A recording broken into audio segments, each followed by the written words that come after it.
பாருங்க, நீங்க வந்து ஒரு டைரக்டர், அவர் வந்து நடிகர், அவ்வளோதான். எங்களை பொறுத்த வரைக்கும் நீங்க எப்படின்றதெல்லாம் எங்களுக்கு தேவையே இல்லை. படம் நல்லா இருக்கா நான் போய் பார்க்க போறேன், அவ்வளோதான்.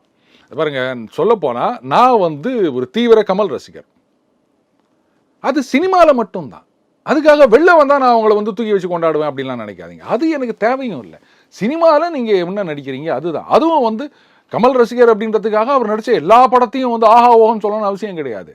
அந்த படம் நல்லா இருக்கா, அவ்வளோதான். இதே வந்து தெலுங்குல ஒரு படம் பண்ணியிருந்தாங்க, சிங்கிதம் சீனிவாச ராவ் அவர்களோட பாசமலர்ன்ற பேரில் தமிழில் டப் பண்ணி விட்டாங்கன்னு நினைக்கிறேன். படம் பார்த்துட்டு அரை மணி நேரத்தில் தலைதறிக்க ஓடி வந்துட்டேன். கதவு திறக்க மாட்டேன் அப்படின்ட்டான். திறகலன்னா அவ்வளோதான், நான் கடுப்பாயிருவேன், ஜாகிரதை, நீங்கள் திரும்பி வரக்கூடாதுண்ணா. ஏய், வரக்கூடாதுன்னா ஓடுறேன், ஏன்டா உள்ளே வச்சு சாவடிக்கிற அப்படின்ட்டு ஓடி வந்தேன். அப்படி ஒரு கேவலமாக எடுத்திருந்தாங்க அந்த படத்தை.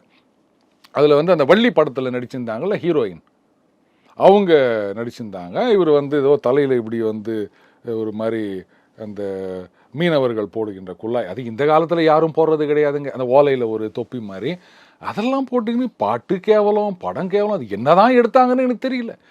ஸோ நான் அவருடைய ரசிகர்னாலே அதை எல்லாத்தையும் பார்க்கணும் அப்படின்னு எனக்கு அவசியம் கிடையாது இல்லையா.